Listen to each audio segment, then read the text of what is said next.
Yeah, I hope it's late, but okay, I hope I can speak well about the topic, the architecture for certifying entanglement-generating circuit in cloud-based quantum computing services. Yes, this is some work I done quite some time ago with Jihan in my group, and yeah, so I will start with the question. So, do you trust the quantum companies, IBM or IonQ? So, do you trust them? Do you believe they really have a quantum computer and they apply quantum computer if you send a quantum circuit? So that was the motivation. And then, yeah, I will explain how to detect entanglement generation. And then, then I will show you how to, somehow we have a way to certify entanglement generation if they apply quantum circuit. Okay? And then I will conclude. And during my talk, if you have any question or just tell me, okay, just come in front and ask me, or if you're in Zoom, then also just so just interrupt me, okay? You can, I think it's better to use microphone, okay, rather than chatting. Okay, so let me first start with a scenario.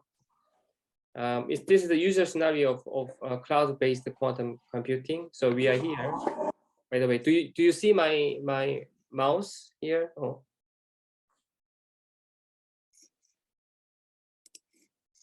So do you see my mouse or just a screen? Or? Yes, Professor. 잘 보이나요? 네네. Okay. So you see my screen. Okay.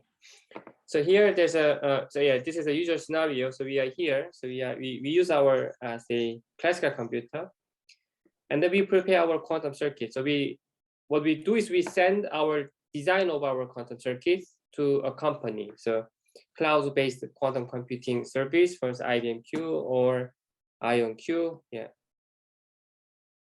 And then what they do, according to what they say, they relate the quantum circuit to real physical system, okay? And this is called qubit allocation. So the first qubit here should be this qubit, and the second qubit should be this one, etc., etc. And then we send this quantum circuit, and then they design the process of interactions, okay? And then they perform measurement, and then this company provides us measurement outcomes. So what we get, so first we send the design of a quantum circuit, then we get outcome statistics. And then from the outcome statistics, we could say interpret the results. So what would be the solution of some problem, or what is the item we want to find, etc.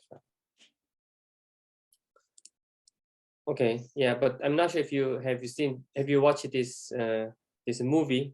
It's quite some time ago. Okay, so the title is okay. The film is actually Invention of Lying. So it's a cinema where there's no lying. Okay, so everyone is very innocent and they always say truth.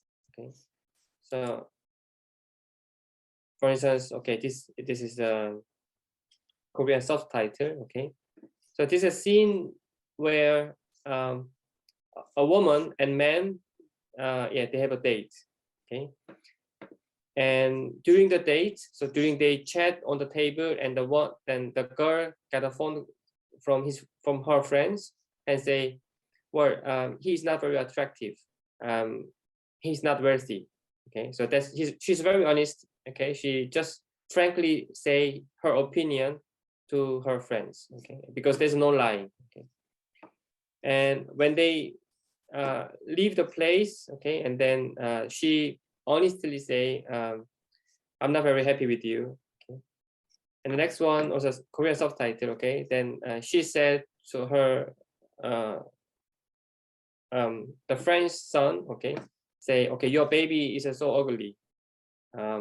Because she cannot lie. Okay, and this is and then Pepsi, is a advertisement. The advertisement of Pepsi. When people don't have a Coke, find the Pepsi. Yeah, this is very honest statement. So why do we look for Pepsi? Because there's no Coca-Cola. Okay. And then this subtitle say Coca-Cola is not healthy, and you will be fat if you drink a lot. Or this is Coca-Cola because it's a very well known. Everybody knows. Yeah. So it's the invention of lying. So you are smart, you are kind, you are sweetest man I have ever met. You are definitely the most interesting person I know. And you are fun to be with, and you see the world in a way nobody else see the world. And I like the way you see the world. You are my best friend. You make me happier than anyone I have ever known. And I love you. So this is fantastic statements, but actually this is lying. Okay, so you are happy when you listen to this is kind of lying, and this is the film invention of lying. So you're happy with these quantum companies. You never know, but you are happy with that. But truth is something else. Okay, and yeah, for instance, okay, this was a Korean again. This I just wrote quantum computer in Google in Korean, then I found this picture. It's not very difficult to find this one. And is a cat qubit cloud, the quantum future, IBM cloud garage, and etc. So is it just IBM or really IBM quantum? If you think this is quantum computer, okay, then I can make these things in my home. I mean, by my hands, I can do that. It's not doesn't look very difficult. Nobody sees quantum world. Have you seen atom or have you seen an electron? Nobody sees that. Actually, they are not. I mean, it's not something we can see. Then you haven't seen quantum. So have you seen then IBM use quantum? Do you trust quantum or Q? Yeah. So questions now. So how do we know it is quantum? Okay. How do we? How can you find it? It is really quantum. Okay. So what quantifies? So what quantity certifies quantumly? So if you measure something, okay, then maybe you could answer it is quantum or not quantum. Then what would be the quantity?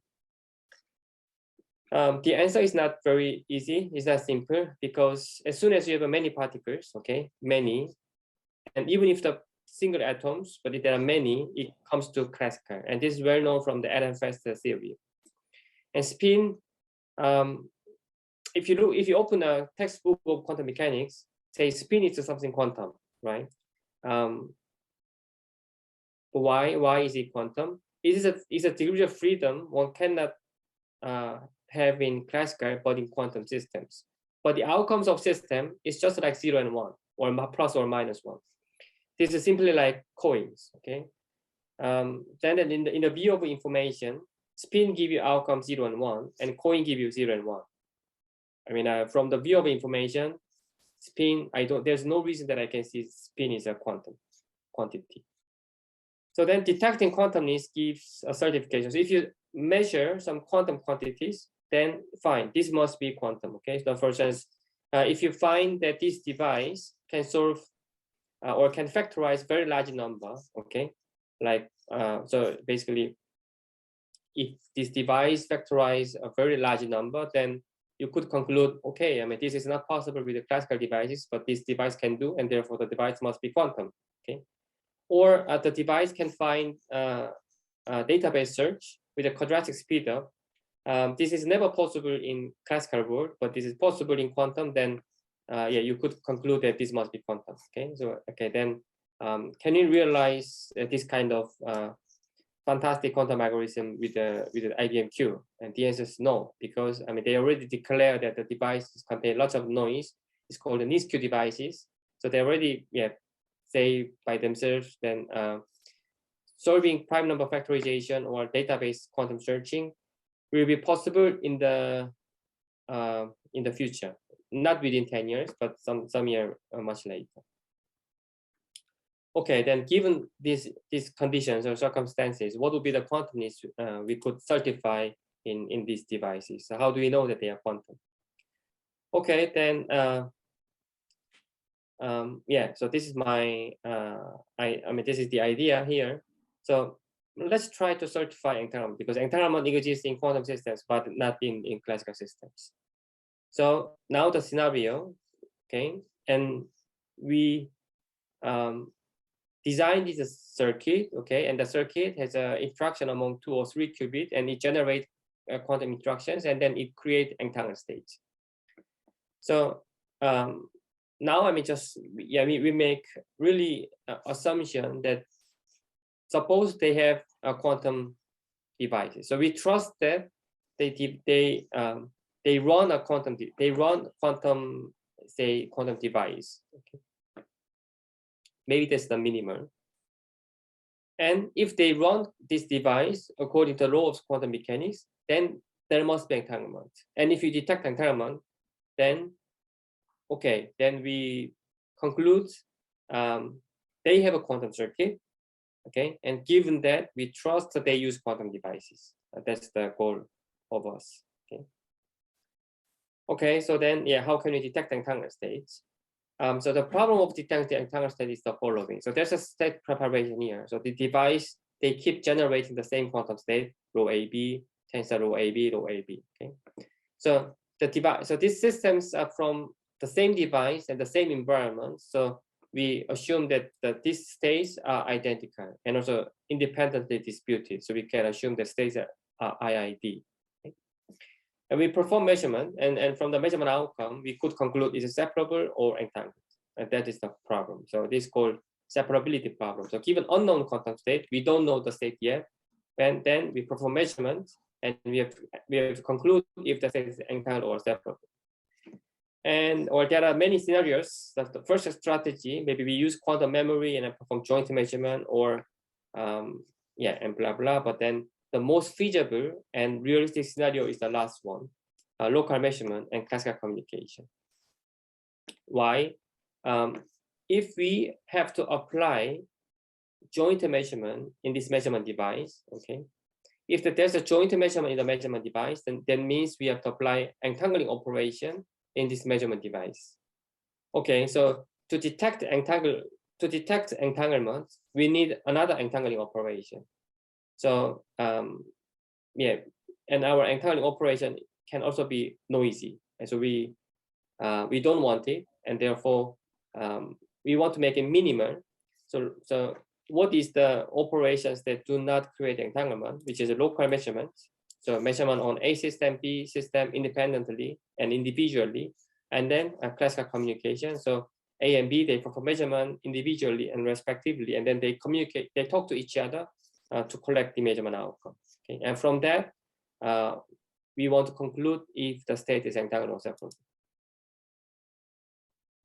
Okay, so the behind it, why is it possible? Why is it possible to detect entangled state? The very fact that makes it possible is that the separable state, the set of separable state is actually convex. So a mixture of separable state is again separable.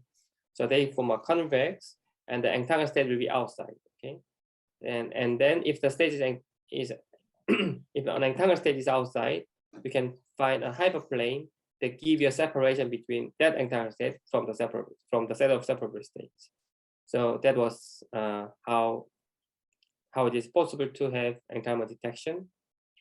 And a good example, so let me just show you an example here. So this is called entanglement witness. Okay, so just two qubit cases, identity minus psi, which is the belt state or singlet state, and this is actually observable and it's entanglement witness. So if you compute overlap with this state, you have a negative expectation, but for all separable state, it gives non-negative or positive expectation values. So once you have a negative expectation value, then you can conclude that the state must be entangled. Otherwise, you don't know, or at least, you don't know. Or this witness can be rewritten in terms of a local observable like this. Okay, so if you calculate or manipulate the matrix, then you would find that this one is a combination of identity and Pauli matrix XX and YY and ZZ matrix. Okay. So in reality, in experiment, what you do, generate a single, say 2 qubit here, okay, and then one goes here and the other here. Sorry. So there's a source, and then it comes to BBR crystal. So it introduces a nonlinear interaction, And after that, you have two photons here. Okay. So now I'm explaining how to detect two photon entanglement. So yeah, so two photon entanglement here. And now the rest of here is the implementation to construct these witnesses. So we need to perform the measurement XX, YY, and ZZ. And here the setup shows how how we can construct measurement XX, YY, and ZZ. So to construct this observable. Okay. Okay. Yeah. So then entanglement witness is just observable like this. Okay, and it gives positive expectation values for all separable states, but negative for some entangled states. So it detects some entangled states. Okay. And I think this is a bit technical thing. Okay, but let me. Okay, there's another message here. Entanglement witness 2.0. So this is something we proposed some years ago. So far, I've explained the witness. Okay. This is witness. Okay, so for all separable state, it is negative. Sorry, for all separable state, it is a non-negative, so it's positive, and for some entangled state, it is a negative. Okay, so then what does that mean in practice? That means the following. Okay, witness corresponds to a certain hyperplane that separates some entangled state here from the separable state. And then it gives negative expectation value for this entangled state, and then positive expectation values for these separable states. Okay, then this hyperplane question. Okay, so this hyperplane in experiment, okay, it corresponds to a measurement setup here. As I have just shown here, this witness corresponds to this measurement setup. Okay, so there are detectors that prepares or that construct this witness in reality. But okay, then what I'm worrying now, suppose you have a state here, okay, and the state must be entangled, but it is not detected by this witness, and therefore you improve your witness something like this, okay, to detect this one. So once you fail detecting entangled state by this witness, you have to construct another witness. Okay, it means you have to reconstruct your another set of measurements to build up the new witness. Okay, so it is also expensive process. So what entanglement witness 2.0 is the following. So so given witness, say W minus, we construct another operator, also kind of witness, and W tilde. It has upper and lower bounds. And what it means, this is expectation value we can estimate in experiment. Okay, this is some quantity we can measure in experiment. And then the entanglement witness 2.0 introduce two bounds, upper and lower bounds. And the upper bound corresponds to the original witness, and lower bound corresponds to some other witness. So therefore, we can compress, or we can compress two witnesses to this inequality. So this witness W prime realize two entanglement witnesses at the same time, W plus and minus. So we realize a single experiment, and this experiment can be used twice. Once to test the first, on the one hand, it can test this witness by the lower bound, and this can also apply the upper bound that corresponds to another witness W minus. Okay, and that is the idea of entanglement witness 2.0. Or this technical derivation, and it's, believe me, we actually have this kind of construction. Okay, so two remarks. So one remark I want to make is witness corresponds to this hyperplane that separate some entangled state from separable state. And the witness 2.0, once you can realize this witness, you can also test the other witness for free. Okay, you don't have to realign your measurement setup. Once you have just one measurement setup, then you have you can test another witness without paying anything. Okay, it's just free. Okay, so yeah, it is now more useful and more more feasible with the experiment.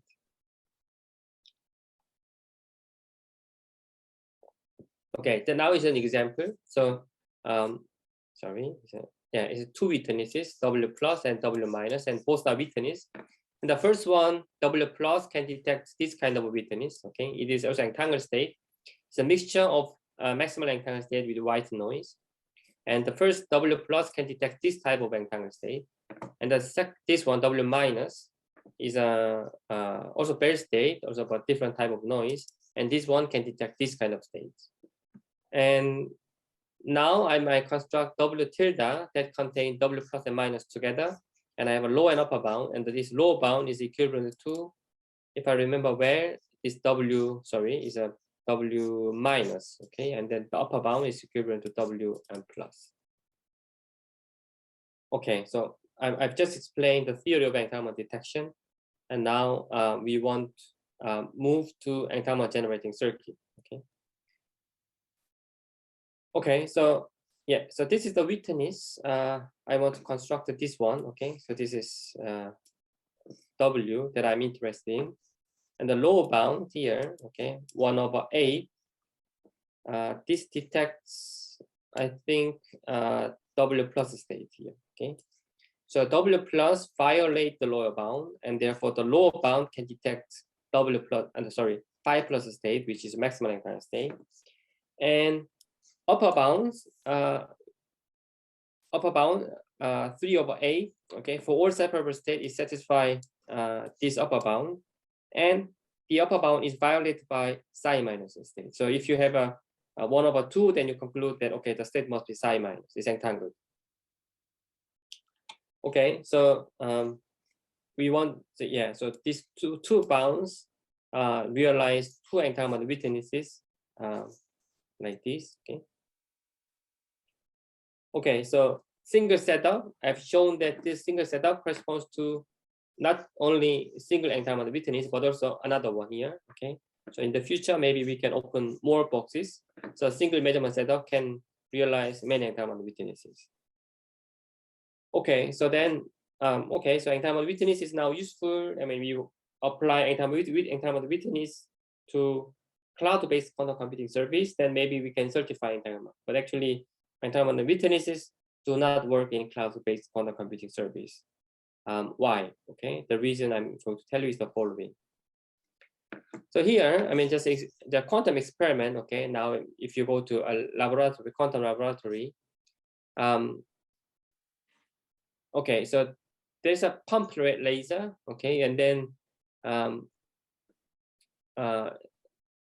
through the nonlinear interaction by the BBO crystal, and then you have two photons. They are entangled with some probability. Okay, they are entangled.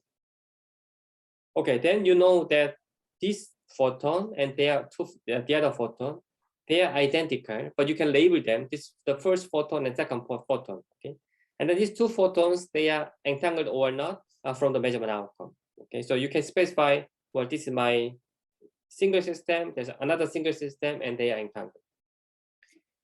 And so you know, basically label and so if you know the label, then you will know which photon or which qubit you are considering. So what happened in cloud-based quantum computing service? It is fully the handle of cloud-based quantum computing service to relate the quantum circuit to physical system. Okay, so you can trust the qubit allocation. Then you could say that, well, this the first qubit and second qubit may be entangled, or the first qubit and last one may be entangled. But if you don't trust, then it doesn't work. Okay, so there's a one step more qubit allocation, because we are not an experimentalist, and we don't know actually the experimentalist who is working in here. Okay, so we just trust them. They relate this qubit in our circuit to the real physical system.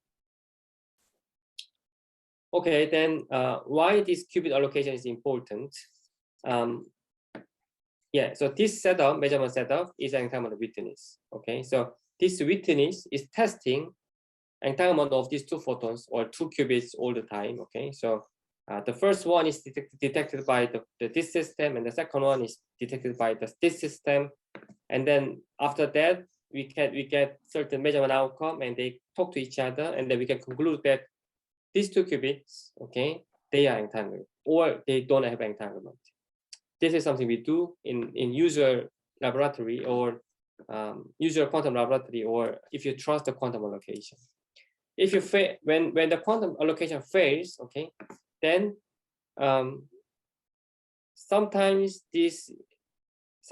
the allocation label this one and this one, or this one, or this one, not this one, okay, and the first one to the second one, okay. Then you get certain measurement outcome, but there's no way to interpret the measurement outcome because it doesn't tell. They don't tell about entanglement of these two qubits. So qubit allocation is actually crucial in quantum experiment, but it's not our hands when we are working with the cloud-based quantum computing services. Okay, so just let me tell you, I mean, IBM Q and IonQ, and IBM Q, there's a array of qubits. So you can say, well, this qubit maybe you want to know this qubit is entangled. Qubit label 0 is entangled to qubit label 1, or qubit label 1 is entangled to qubit label 2, and etc. Okay, so you can specify which qubit you are interested in and how it is entangled to some other one. Okay, and the IonQ is not actually possible to specify which qubit you are using. It's the structure-wise, okay, and then they are all identical. You don't know which one is which. And this is another advantage because of the connectivity, and also the way you perform measure here is not something you can say. What is the detectors and yeah, so this is a bit difficult. But IBM Q is clear, okay. But then if you entangle number 0, number A, then you have to follow the geometry here. Okay, then this is also cost to make them interact each other. Okay, now I mean I'm going to show you the architecture to certify entanglement generation. So this is the main idea.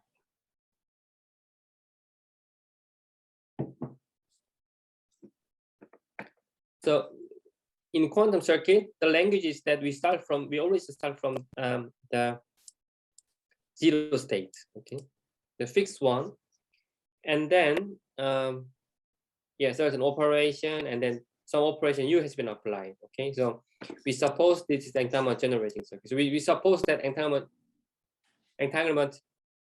should be generated by this unitary transformation. And now we want to find it if entanglement is generated or not. So then we introduce W, which we call entanglement generating or entanglement certification circuit. So the first entanglement generating circuit is applied, and then next we apply entanglement certification circuit that finds if entanglement has been generated or not, and the measurement is always 0 and 1. Okay. Okay, so blue is a preparation, and if U works properly, then we understand that rho must be entangled. Then we construct another circuit W that certify entanglement generation in the blue part. Okay, so that is the construction. Yeah, so yeah, so the main idea follows from entanglement witnesses. This is overlap between two observables. This is states and witness. And now we prepare rho like this. Okay, so we prepare rho from the fixed state, initial state, and we apply U rho interaction, and then we trace out some ancillary system A, that we can get the state rho. Okay, this is preparation. And witness can also be obtained in the same way. Okay, and after that, one can find that this overlap between state and witness is equal to this quantity. So here you see we don't see any rho and W. We just see initial states here, and this one as well, and unitary operations, this one and this one. Okay, so if U of rho is performed, then entanglement is generated, then this U of W aims to certify entanglement generation by U of rho. Okay, so then, yeah, that corresponds to this quantity, and therefore it's positive, then it is, we don't know, but negative, then you know it's entanglement state. Okay, so that's the circuit. This not okay qubit. Okay, now I'm just example. It's a 2-qubit entanglement. So we want to know if entanglement is generated between Q1 and Q4. Okay, so we want to prepare a quantum state rho in Q1 and Q4. Then we need an ancillary system Q7 and Q6, and you have U of rho here. Okay, so this is preparation. And now the entanglement certification, U of W. And well, yeah, because we need a purified version of that, and therefore we need this kind of construction. And after that, okay, so if you see this here, okay, this is the initial state, but the measurement is, this is measurement. So measurement is performed in 0 state only, meaning that we are interested in obtaining outcome 0 and 0. So here, probability of having 0 and 0 is this one.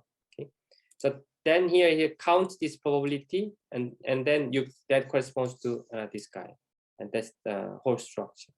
Okay. So now it's very simple. Entanglement witness circuit is the following. So preparation of this one initial state, and then run unknown unitary transformation U, and then apply entanglement certification circuit or entanglement witnessing circuit, this guy. Okay, and then find the probability P of 0. Okay, and if P of 0 violates lower bounds or it violates upper bounds, then you could say that entanglement has been generated. That's all. Okay, then we apply this certification scenario to IBM-Q Casablanca. I think it's a data, it's a year ago. Then we consider 7 states here. Okay, the first state 1 is a maximal entanglement state, and state 7 is entanglement state also. It's a single state, and between them 2, 3, 4, 5, 6, they are separable state all. Okay, so then you could see here the lower bound was 1/8, and the upper bound is 1/3. Sorry, lower bound is 1/8, and upper bound is 3/8. Okay, so the lower bound is here, blue, and upper bound is red. Sorry, so orange or red. Okay, so those states satisfying these lower and upper bounds, it's very likely they are separable state, and violating lower and upper bounds, for instance, state number 1 and state 7, they must be entangled. Okay. And blue one here is the ideal case. So ideal case, state 1 should be 0. So here, state 2 is here. Okay, so it really at the border, and state 3, 4, 5, 6, they are all within upper and lower bounds, and state number 7, it violates and it's 1/2. So it is entangled. And then we run this entanglement certification circuit in IBM-Q Casablanca. Then orange lines, they are experimental data. So most of them, 2, 3, 4, 5, 6, they are within upper and lower bounds.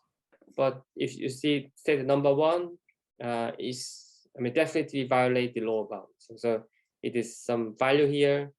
Actually, it's far away from lower bounds. So it's definitely the entangled state. But okay, this is a noisy quantum computer, and therefore we have an error. Okay, so still some values here. And upper bounds 3/8 is violated by the state number 7. So we are here. Okay? And with the yes, we use the qubits 1, 2, 3 for the certification. So okay, so here what you conclude, IBM Casablanca, suppose the company use quantum devices, then yeah, we could certify that entanglement has been generated. And there are two versions of the scheme, because the structure-wise here, generating circuit and witnessing circuit or certification circuit, then they are consecutive. Okay, they are sequential. Then the depths may be long. Okay, so and then these two devices are not very happy with this long depth circuit. So we yeah, so then we can make it parallel. Okay, here entanglement generating circuit. Then we move EWC down here, EWC, and then we connect them using CNOT gate. And the depth here is about the number of qubits or number of systems we are interested. Okay, and then this depth increases polynomially. So that's some effort we can reduce the depth. Yeah, and you could imagine, I mean, this is like a teleportation. So EWC is teleported to EWC once they are made separately. So EWC is made separately from EGC, and then we teleport them and making overlap. Then by measurement, we can say this circuit has generated entanglement or not. Okay, then we also consider IonQ device. IonQ doesn't provide you qubit allocation, so you don't know which qubit you are using. You only know the circuit and outcomes. So yeah, so entanglement witness is actually impossible to apply to IonQ, and here we nevertheless devise our scheme, then we apply the entanglement certification circuit to IonQ. Okay, now I mean we use the 3 qubit systems, 0, 0, 0 plus 1 on 1. This is called GHG states, and the rest of them is a state 2, 3, 4, 5, 6. They are separable, and number 7 is entangled again. Okay, and then yeah, again blue one is ideal, and the lower bound 1/8 and upper bound 3/8, and between them entangled state. Sorry, between them separable state, and violate either one we can conclude is entangled. So 2 qubit entanglement is very certified. I mean, 2 qubit entangled state or 2 qubit entanglement generating circuits are well certified in the case of IonQ. Now, if we move to 3 qubit systems like the GHG states, we couldn't detect actually 3 qubit entanglement by the lower bounds, but we could certify entanglement generation in the case of qubit 7 in IonQ here. Okay, so you could see red one here. Okay, that's all. So I started from motivation. I mean, how much you trust the quantum companies. Do you really believe that they use quantum devices, or what would be the quantity you could estimate or detect to conclude they are using quantum devices? Okay, then you could detect, say, non-locality, or you could detect some other quantities and observable, etc. Then we picked up entanglement. If entanglement is generated in a circuit, then we conclude, okay, so the company use quantum devices, then we know entanglement is generated. So we have answered that, and yeah, and to answer say certifying quantumness, I mean, I have shown the architecture of quantum circuits where we have to put the entanglement certifying circuit, and how we can build up the certification scenario. Okay? And hope it's interesting, and that's all. Yeah, do you have any questions? Or am I too fast or no? Are you awake? Is it?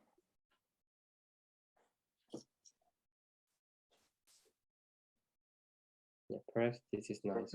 Thank you for the presentation. I think it was very useful because we are usually using cloud quantum computing services. So, yeah. So, do you have questions?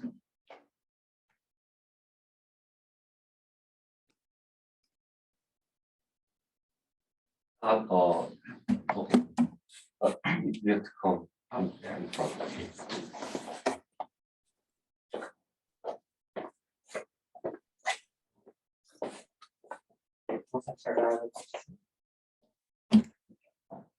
Can you hear me?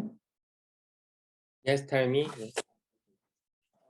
Is it possible to do this kind of verification on noisy quantum computers? Because like when we since we don't know the nature of the noise, can separable states be entangled because of noise and violate the upper and the lower bound shown in the equations?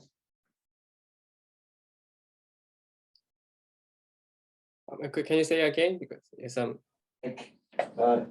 Can we really do this kind of verification on noisy quantum computers? Because if we don't know the nature of the noise, maybe entanglement could be created because of noise and violate given just give us a false impression about the nature of entanglement in given states. Yeah, so we don't know. I mean, we actually don't know. I mean, the source of noise will be measurement and quantum gates actually everywhere. I mean, that's what we mean by NISQ devices. And I didn't specify the noise model here. I mean, just whatever noise happens.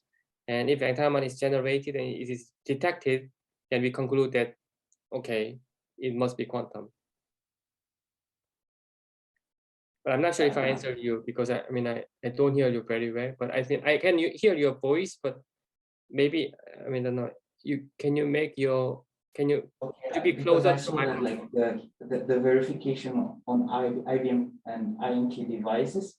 So yes. I expected that there may be some sort of noise in these hardwares. Yes. Yeah, in the following results. Yeah. So that's why we have some in noise-free case, we should have 0, but due to the noise, we have some values here, but it's still less than the lower bound, so it's definitely entangled state, we conclude. There could be a case where the separable states could violate the bounds, just maybe because of noise. But yeah, this case could happen, right? Yeah. Thank you. Thanks. Yeah. Yeah. So for instance, I mean here 3-qubit case, we have state 1, which is entangled, but in the experiment we always get some values that satisfy the lower bound, and yeah, then we fail certifying entanglement generation for this case. Yeah, that's true.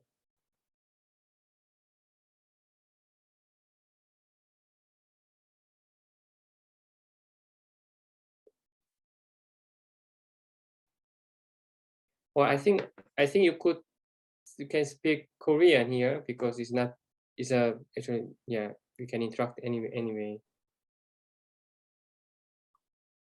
By the way, do you hear me? Do you hear my voice clearly? 네, 들립니다. Yeah. Okay.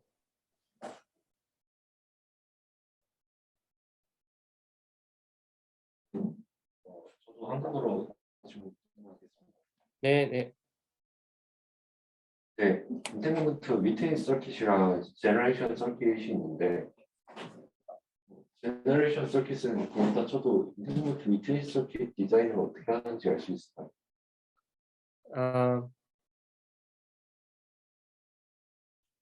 어떻게 하냐면 이제 요거잖아요, 요거. 그러니까 지금 example 보면 요건데 이제.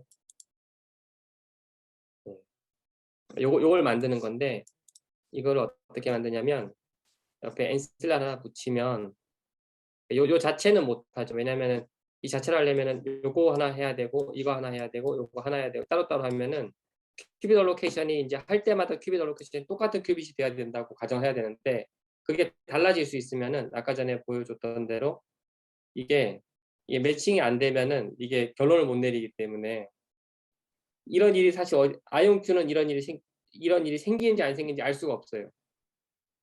왜냐면 큐빗 알로케이션이라는 명령어 자체가 없고 또 아이온큐 자체 구조가 그렇게 생겼기 때문에 사실은 안 돼요. 그러니까 한 번에 쭉 가는 회로 형태, 그러니까 반복하는 형태가 되면 안 되고 한 번에 쭉 가는 형태가 돼야 되는데 어떻게 하냐면 요런 걸 만들어서 이런 유니타를 만들고 그 다음에 엔실라 파트를 트레이스아웃 하고 나면은 아까 전에 나왔던 그 믹스 형태가 나오게끔 만들어야 되는 거예요. 만들어야 돼요.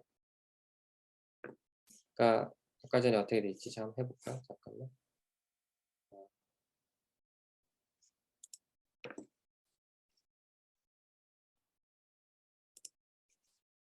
네, 해볼까요? 그러니까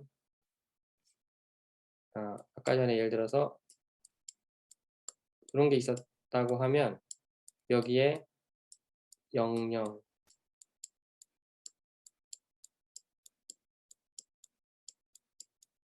11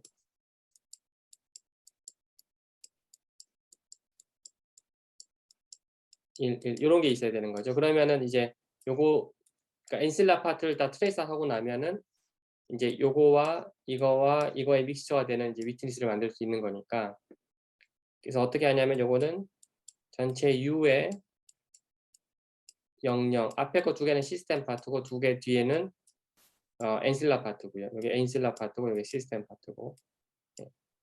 이건 이제 W 위트니스가 계시고요. 그러니까 요게 앞에 있는 이제 요게 되게끔 만들고 그 다음에 그래서 지금 여기 보면은 N 더하기 N이 나온 게 요게 이제 시스템 파트가 두 개면 엔실라도 두 개가 필요하다는 뜻이에요. 그렇게 한 다음에 이제 이 엔실라 파트를 이제 제거하고 나면 그러니까 트레이스 하고 나면 이제 W가 이제 나오죠. 이제 아까 그 위트니스 형태대로. 네. 그러니까 요 두 개가 이제 엔실라 파트고 요 두 개가 시스템 파트고 여기도 마찬가지 로우 파트도 요게 엔실라 파트고 요게 이제 시스템 파트고 그리고 이제 오버랩을 한 다음에 측정은 여기만 하게 되는.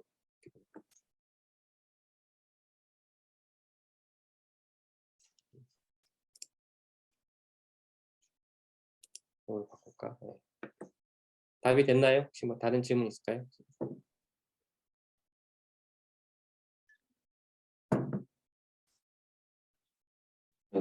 죄송한데 하나만 더 질문해. 네. 다른 분들 질문 없으시고. 그러니까 상황 자체가 인탱먼트가 큐빅 간의 인탱먼트가 만들어진지 알 수 없다고 가정하고 이제 진행을 하는 거죠. 네, 맞아요. 얽힘은 생기는데 어느 큐빅에서 생기는지는 모를 수도 있어요. 맞아요. 얽힘은 생기는데 어느 큐빅에서 생기는지 모른다. 네, 네. 그러니까 큐빅 알로케이션에서 잠깐 다시 볼까?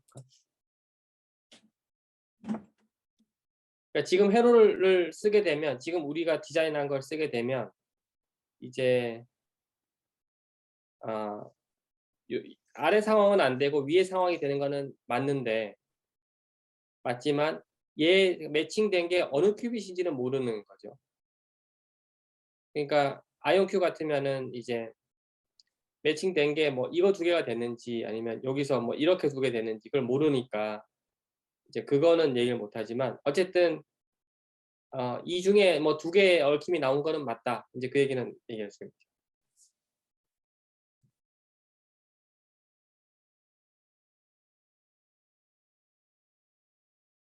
그러니까 제 말은 이제 벨 오퍼레이션을 하면 얽힘이 생긴다고 하잖아요. 네. 벨 오퍼레이션이 이제 하다마드 게이트랑 시마 게이트 이런 식으로 이루어져 있는데 그러면 그 아까 인탱먼트 리테인 서킷 만들 때도 큐비게이트를 필수적으로 써야 되는데 그건 잘 작동하는지 어떻게 해요? 그건 잘 작동한다고 가정을 하고. 예, 이 부분은 가정하는 거죠. 예.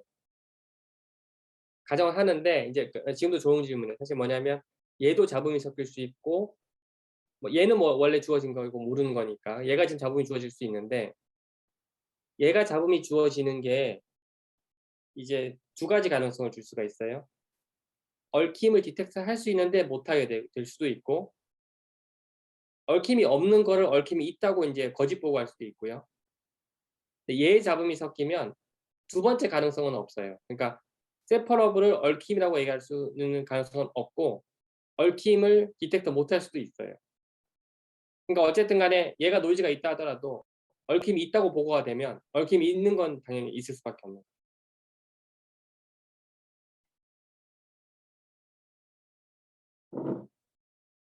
네, 알겠습니다. 예. 감사합니다.